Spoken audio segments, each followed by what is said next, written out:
चलिए paper discussion की बात करते हैं।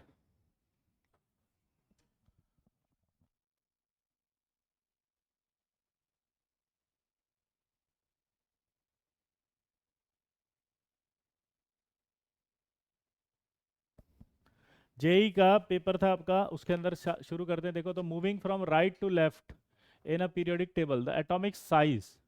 तो भाई साहब जब अपन इधर से जा रहे हैं पीरियोडिक टेबल में, तो जल्दी बताओ क्या होगा। एटॉमिक साइज क्या होती है, लेफ्ट से राइट जाते तो छोटी होती है, तो ऑब्वियस सी बात है कि छोटी हो जाएगी। तो छोटी हो रही है, देखो ए। इंक्रीज लिखा हुआ है, सही है क्या? Moving from right to left. अरे बाप रे, क्वेश्चन में उल्टा कर दिया, देखो क्या मजेदार है। राइट इधर होगा और लेफ्ट में आऊंगा इधर, लेफ्ट से राइट जाऊंगा तो उधर। तो आपको पता है due to atomic number increase. क्या ये सही है क्या? क्वेश्चन पढ़ो।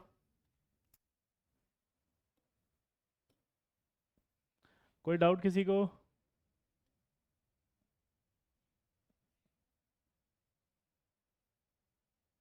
ये सवाल में किस किस को डाउट आया था?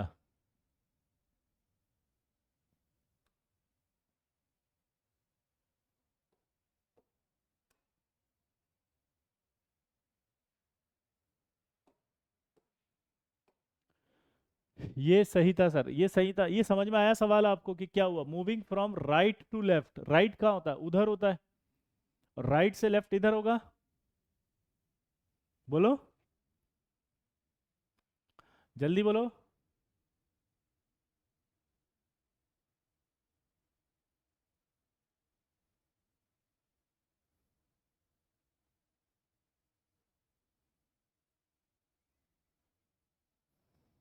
अरे आंसर समझ में आया कि नहीं आया? Moving from right to left. अगला करके बताओ।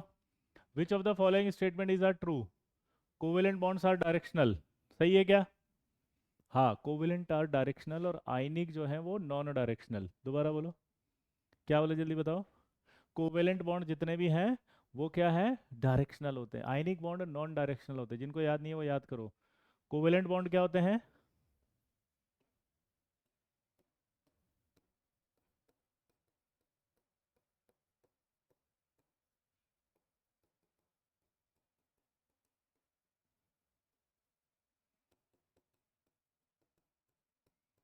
और आयनिक बॉन्ड क्या होते हैं? Non directional. क्यों होते हैं बताओ?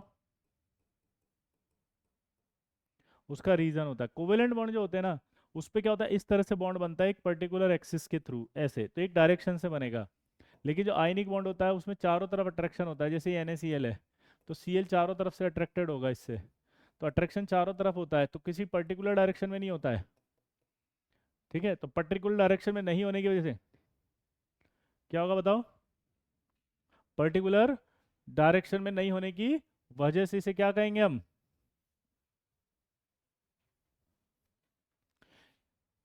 लॉजिकली अगर बात भी करूँ तो 6Cl से घिरा होता है। ये आपने सॉलिड स्टेट में पढ़ा होगा। इसकी स्ट्रक्चर जो होती है वो, उसमें कोऑर्डिनेशन नंबर 6 आता है ऐसे। क्लियर हो गया? तो ये डायरेक्शनल ऐसे होता है। तो आई होप आपको समझ में आ गया। Ionic bonds are non directional.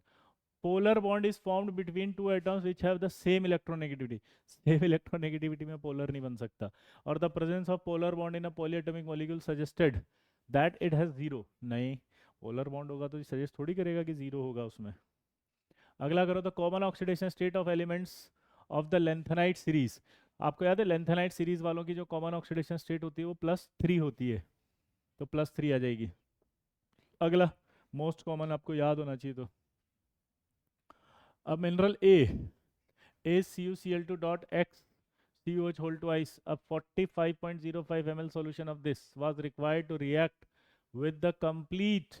ये आपको फिजिकल वाले सर बता देंगे। अगला देखो, ठीक है।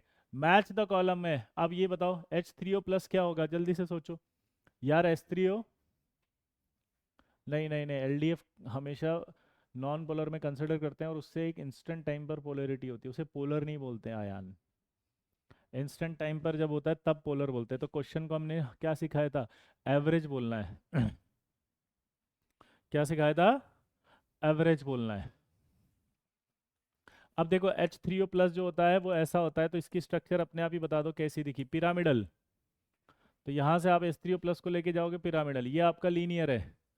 ये आपका ClO2 है, देखो ये Cl हो गया, O माइनस हो गया, डबल बॉन्ड हो गया, लोन पेयर आएगा यहाँ, तो ये क्या हो जाएगा, बेंट। तो बेंट कहाँ दिखा हुआ, एंगुलर। NH4 प्लस को आप देखोगे तो कैसा दिखेगा, टेट्राहेड्रल।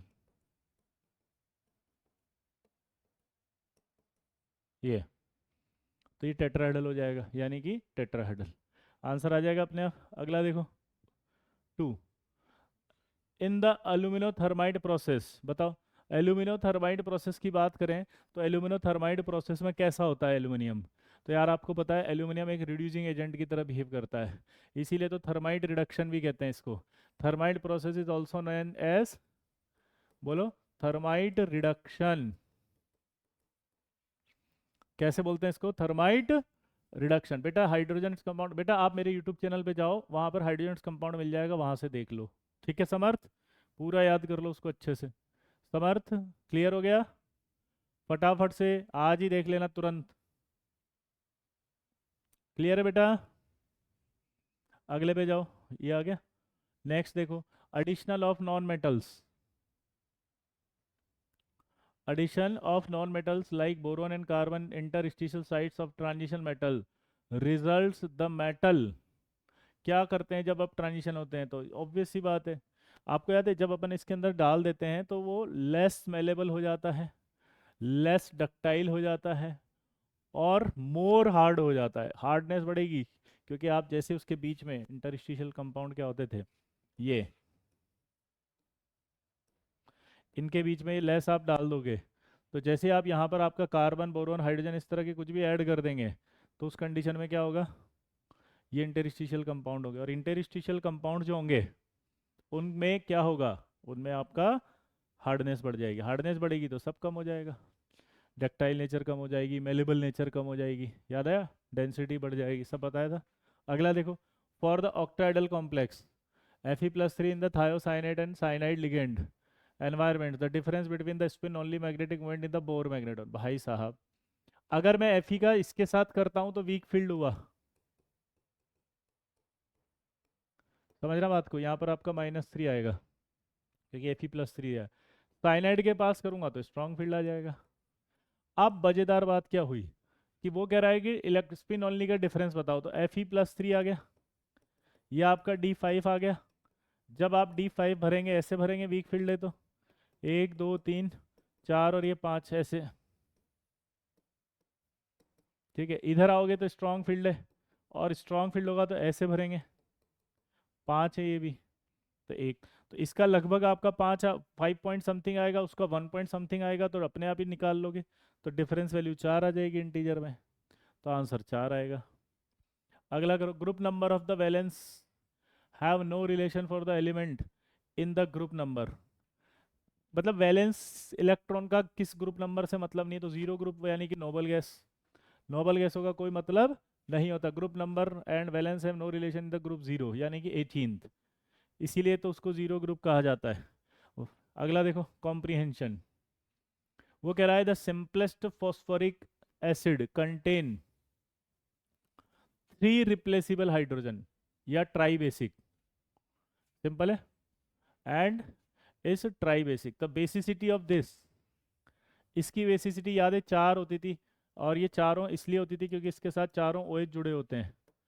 बेसिसिटी किससे बताई जाती है, जब चारों जितने OH डायरेक्ट जुड़े होंगे उसकी बेसिसिटी हो जाएगी, एक्सेप्ट बोरिक एसिड और कैरोज एसिड, ठीक है ना। इसका बेसिसिटी ऑफ दिस 4 आ गया। ऑक्सीडेशन स्टेट ऑफ दिस, तो आपका H3PO5 है, तो H3PO5 का ऑक्सीडेशन स्टेट आप निकाल सकते हो स्ट्रक्चर से, तो जब स्ट्रक्चर से आप निकालोगे तो ये OH आएगा, OH आएगा, OH आएगा,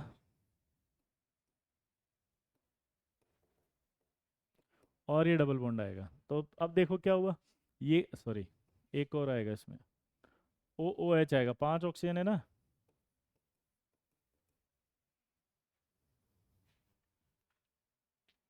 तो आप देख सकते हो कि इसकी बेसिसिटी भी ऑक्सीडेशन स्टेट निकाल लोगे तो 5 आएगी।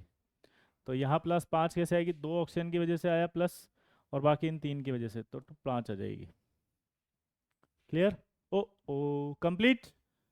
आई होप आपको समझ में आया होगा भाई। क्लियर है बॉस? कोई डाउट, कोई दिक्कत? सिंपल है, मेरे लल्ला मचा देगा हल्ला गली मोहल्ला। चलिए मिलते हैं फिर नेक्स्ट क्लास में, बाय तब तक के लिए।